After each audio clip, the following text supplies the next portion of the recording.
barber is usually a bald-headed man who sells hair tonic. His customers are usually men who like their hair and the conversation cut short around the ears. Like the man in the chair right now, a Mr. McGee of Fibber McGee and Molly.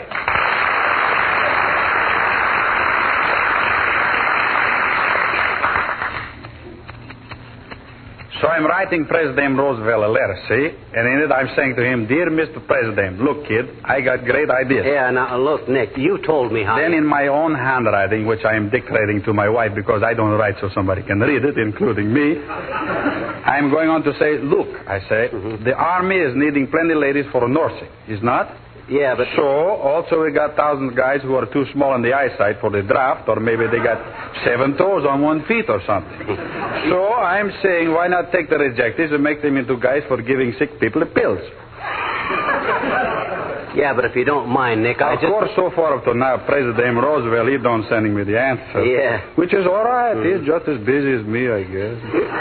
Maybe I better send a telegram to the Manpower Commission and say, how about a shampoo? How can you give the Manpower Commission a shampoo? That question was not for the commission. You, I'm asking. Huh? Oh, I need a shampoo? Everybody's needing a shampoo at the regular periods of the interval. Are you different?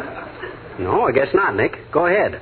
Only after you shampoo it, put some dressing on it quick, because I got a natural part in my hair that runs from one ear across my head to the other ear, see? Looks kind of funny until it's plastered down. Yeah, smart on my hair. After shampooing, we always... Hey, wait a minute. How much is a shampoo? 50 cents? 75. What? 6 bits just to wash a guy's hair? Those are the ceiling prices, kiddo. That we got posted on the wall because nobody can reach the ceiling to pull them up. Why, that's enough. Why, that's a dirty jip. 75 cents to whip up a lather on a guy's skull and rinse it off again. Why, you scissor bill. You high-handed, low-minded brush bandit. I got a good notion to report you to the OPA. Now, wait a minute, Mr. McGee. Let's not lose our temperature just because I won't wait a minute. Here's the 4 bits for my haircut, and you can take your shampoo and... The haircut was 75 cents, too. What? Another 6 bits for cutting off not enough hair to make a toupee for a tadpole? You got a lot of nerve. I'll wash my hair myself. Let me out of this chair. Why, George, any time you get me into this nest of thieves again, you'll have to threaten me more than with a razor. Well, just put the 75 cents on the counter, then, kid. Okay, Mr. McDonald, you're next. Step in the chair. 6 bits for a shampoo. That's the dirtiest way to get clean I ever heard of. So long, Dillinger. 6 bits for a shampoo. Why, I'd shampoo the dome of St. Paul's Cathedral for 6 bits. Compared with that guy, Jesse James was just a scared kid with a dry water pistol. I'll get his life.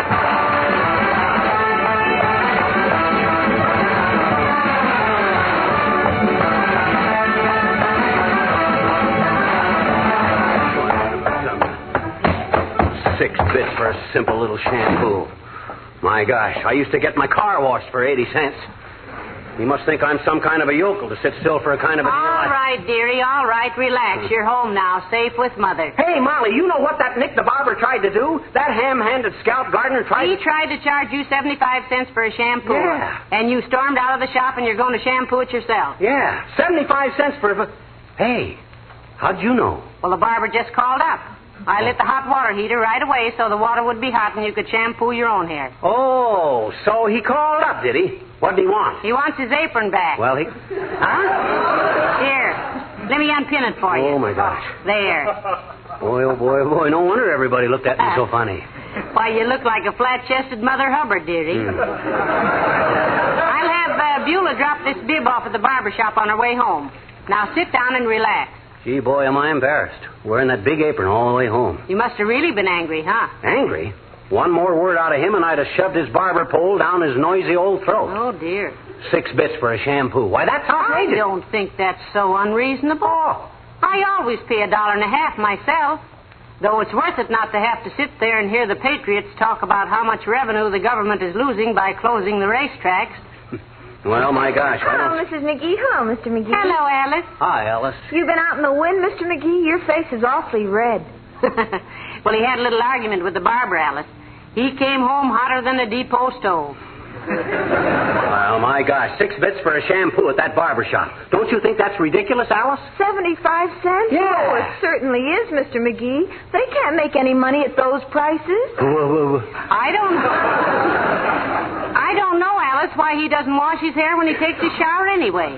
Except that he's usually singing so loud he couldn't hear himself ask himself if he wanted to. Oh, well, I never hear him. But lately I've been so busy with my charts, I don't hear anything. What charts, Alice? You studying navigation so you can find your way home between the boys? Hey, that's not so bad. Between the boys. You see, if you spell it B-U-O-Y-S, it's a play on words. Ain't funny, McGee. I was kind of pleased with it myself. What charts, Alice? Oh, my astrological chart. Oh. I was casting some horoscopes for some friends. I'll do yours sometime. Are you a Capricorn? Am I a Capricorn? I'm an elk and a legionnaire, and I'm mighty proud of both. No, I mean, what month were you born in, Mr. McGee? Well, he was born shortly before Thanksgiving, Alice. And all white meat he was, too. Oh, he's a Scorpio. What do you mean I'm a Scorpio? A Scorpio is a big crab with a stinger in his stern. And if you mean that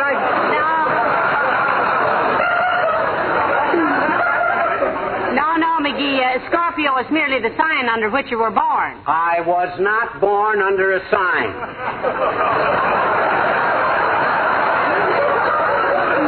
I was born 5 miles west of Peoria on top of Kickapoo Hill.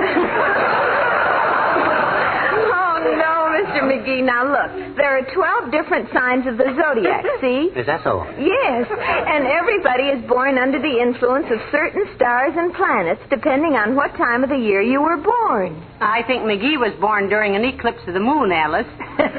He throws such a big shadow.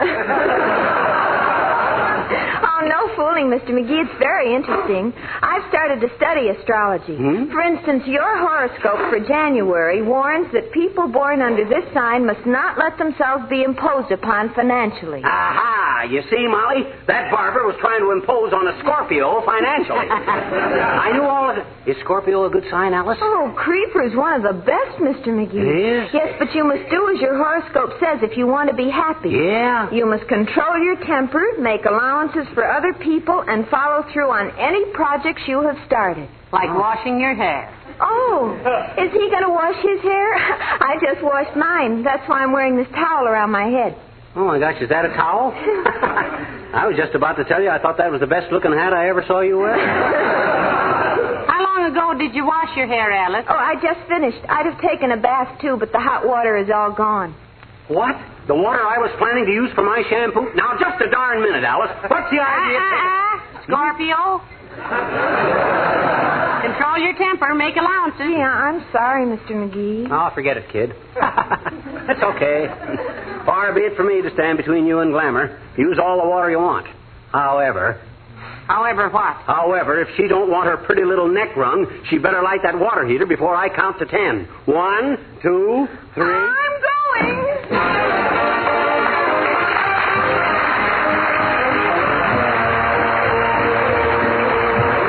From the orchestra and fascinating rhythm.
Molly, you think the water's hot enough yet so as I can have a shampoo It for my should coat? be, dearie, although Alice used every drop of it, you know. Yeah, just like a woman.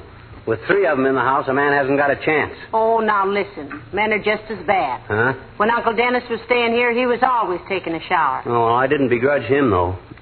The only way he ever took water was through his skin. Well, my goodness. Oh, your water's probably hot enough now, McGee. Okay, I'll run up and have my shampoo before... Hey, tell Beulah to see that nobody turns off the heater for a while. I'll tell her right now. Oh, Beulah! Beulah! Somebody bawl for Beulah?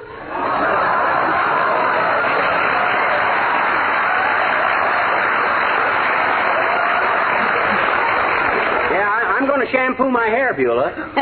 He got a little irked at the barber, Beulah. Thought he was being overcharged, so he's going to do it himself. Yeah, son. But them poor barbers, they sure work hard giving folks the shampoo. They just wax their fingers to the bone. Are you inferring that I have an ossified skull, my good woman? Oh, no. But my cousin, he's a tonsorial artist, and I hear a lot about how hard he works. Well, Mr. McGee doesn't need a tonsorial artist. He had his out in 1928. Tonsorial refers to barbers, Molly. It's from the Greek, tonsolossim arabasorium, meaning the quickest way to a man's scalp is to take a shortcut. Well, for goodness sake. You university man, Mr. McGee. No, he isn't, Beulah, but he has an unusually well-rounded background, though. Yes, I can see that. You know what that big razorback wanted to charge me for a shampoo, Beulah? 75 cents. Imagine that. 6 bits for a gob of soap suds and a dash of Schlemiel number 5. That don't sound like no overcharge to me, sir. Barbers give you a real good shampoo. My cousin says 4 men in one day. Tell him you ought to charge at least $1. 4 customers? No, ma'am, 4 barbers. Yeah, that's what I thought. My barber is named Nick, and if he can't nick you with his razor, he'll nick you with the price list. Well, personally, I think barbershop prices are very reasonable, McGee. My cousin thinks so, too, ma'am. And he's ahead of his class in barber college. Get a degree, Beulah? Yes, a Ph.D. Oh, for goodness sakes. Doctor of philosophy? No, ma'am. Oh, physiognomy is de-whiskered.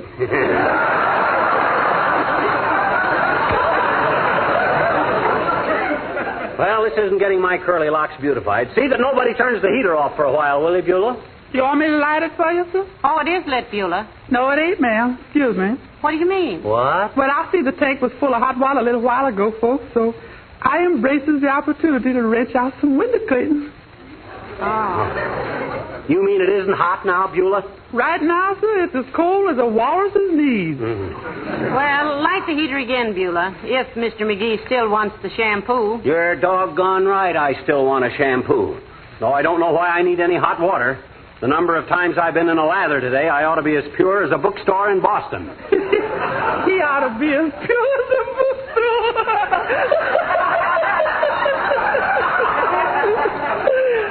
Love that man.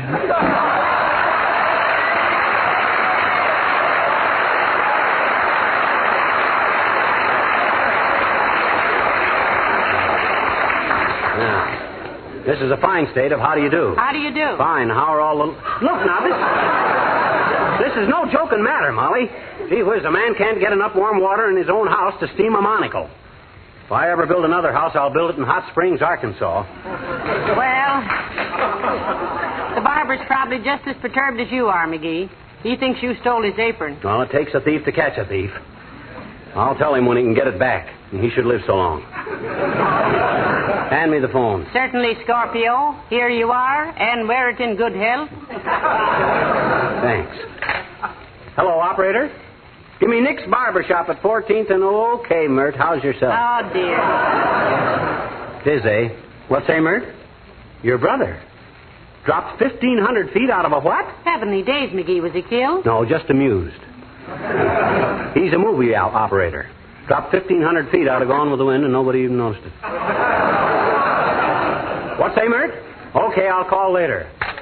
Mine's busy. Well, the water ought to be hot again half an hour or so, and you can get this shampoo over with, which will make me very happy indeed. Make you happy? My gosh, I never been so exonerated in all my life.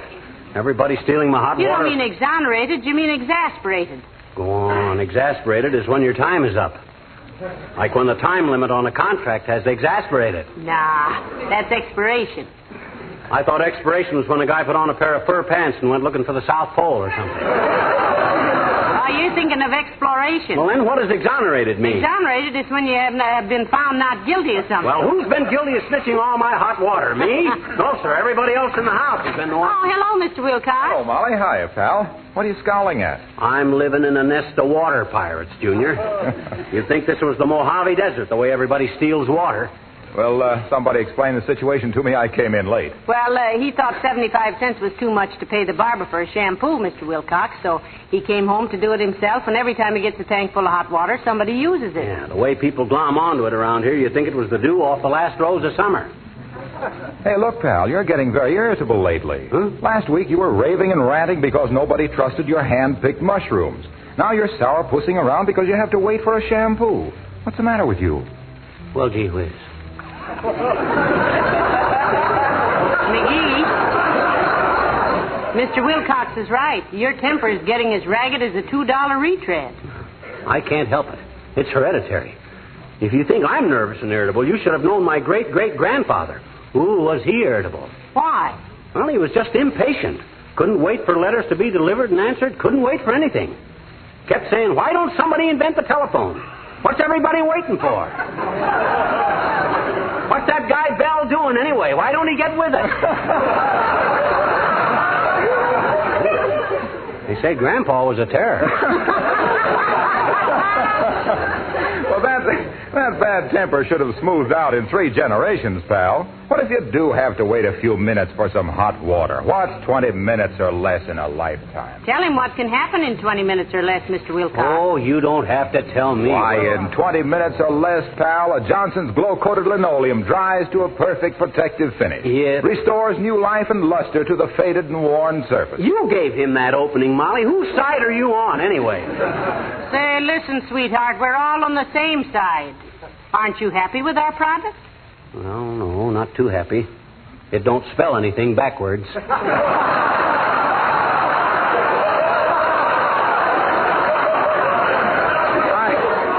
Look, pal, I was merely pointing out that 20 minutes or less can be a happy little period of time. Think of the housewife who pours a little Johnson's Glow Coat out on her tired old linoleum and spreads it around with a long-handled applier. Then think how the world brightens for her in just 20 minutes or less as the Glow Coat magically gives her kitchen floor a new lease on life. You ever spend 20 minutes or less in a dentist's chair, Waxy? Certainly, and well spent, too. You were? No, it was. But look, I didn't come in here to tell you how to improve the shining hours, pal. Nick sent me. Who? Nick, the barber. He said to tell you to keep that bib you walked out with. Well, that was very kind of him, I'm sure. Yeah, he said Fibber could keep it till spring when he comes in for his next haircut. So long now.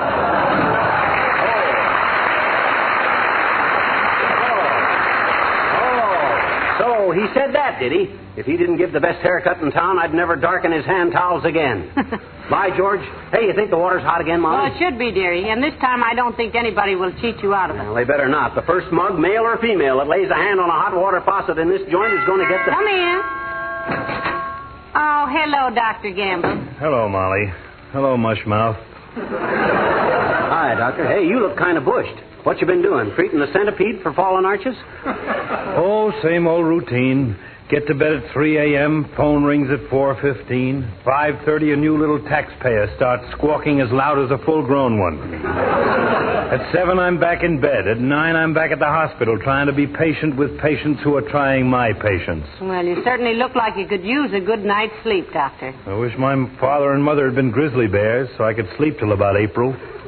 As it is, I'm in and out of the hay like a Nebraska pitchfork. Don't you even get time to shave? Haven't for 2 days.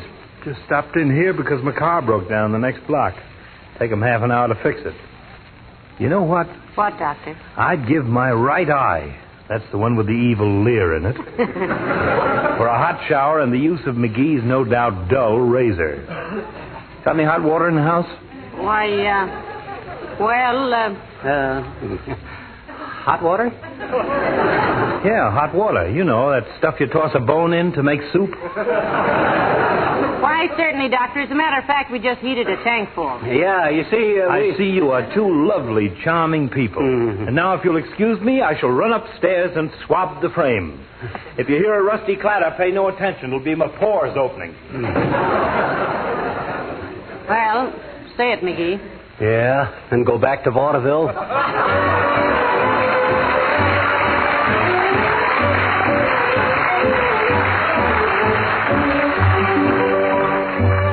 Here are the King's Men with the Whistler's Song. Whistle all the day, you will find the sun is shining while you whistle your blues away. Like a symphony of the birds and the bees and the sigh of the trees in the morning. Whistle all day long, the clouds on high will say goodbye and lazily roll along. Whistle loud and clear, all the world will be bright if you start the day right in the morning. See the sunbeams dancing around so happy and gay. Hear them saying, isn't this a wonderful day? Whistle your blues and whistle your cares and whistle your troubles away. You will be in style if you pucker up your lips and keep a whistling all the while. Like a whippoorwill, at the break of the day you will say, what a wonderful morning. Longer that kisser, then you blow real hard. Everybody tweet. You will get a grin or a cheery smile from everyone you meet. Soldiers, sailors, they all know this system can't be beat. If you want to be popular, pucker your choppers and tweet, tweet, tweet. Whistle all the day, you will find the sun is shining while you whistle your blues away. Like a symphony, you will be bright if you start the day right, like the birds and the bees and the sigh of the breeze at the brink of the day. You will say it's a wonderful morning.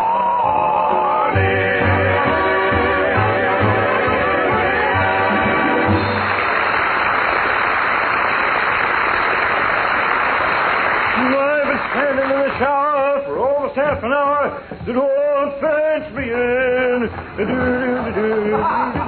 Hey, McGee, I helped myself to a couple of your clean handkerchiefs. I hope you don't mind. Where's McGee, Molly? Out in the kitchen, Doctor. You feel better now? My dear, I feel so much better that with a little luck I can get through the day without folding up like a summer resort card table. Thanks for the hospitality. Not at all, Doctor. And the man came to the door and said your card would be ready in about 10 minutes. It's a wonderful world we're living in, isn't it?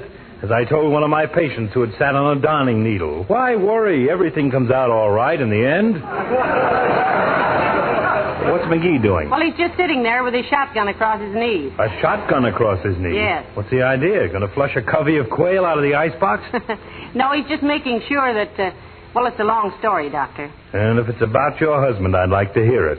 He's a fascinating little character. Well, it started in the barber shop. The barber was going to charge him 75 cents for a shampoo, and McGee thought it was too much. He would. McGee thinks no more of a quarter than I do of my third cervical vertebra. Yeah, and he came home to give himself a shampoo. But Alice used all the hot water, and he waited and heated some more, and then Bewley used all the hot water, and he heated some more, and... I get it. You got it.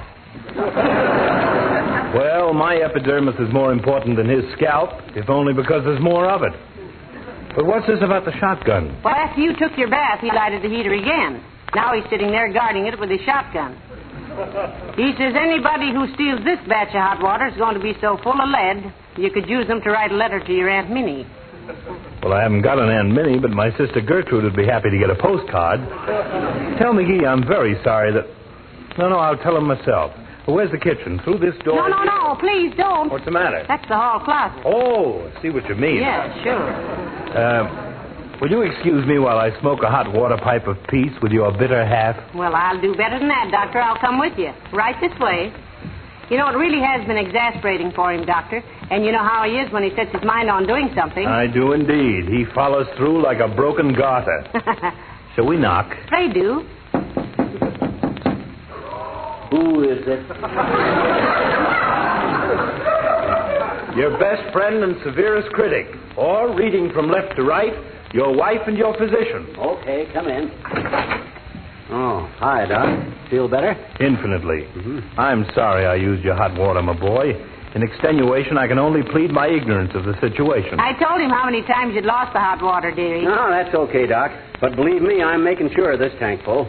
Anybody lays a hand on this water is going to wind up as full of holes as a German treaty. Is your car fixed yet? Well, it will be any minute. I just dropped back here to say goodbye and thank you for a delightful dunk. Well, I'll go out with you and see you get started all right, Doc. I don't think anybody will swipe this water now. I've warned them enough. McGee, now please be careful with that gun. Okay. I'll just set it down here in the corner. Oh, heavenly days, McGee, look what you did. What a neat third act curtain, boy. Oh. You blew a hole right through the hot water tank. Why, this is impossible. The gun wasn't even loaded.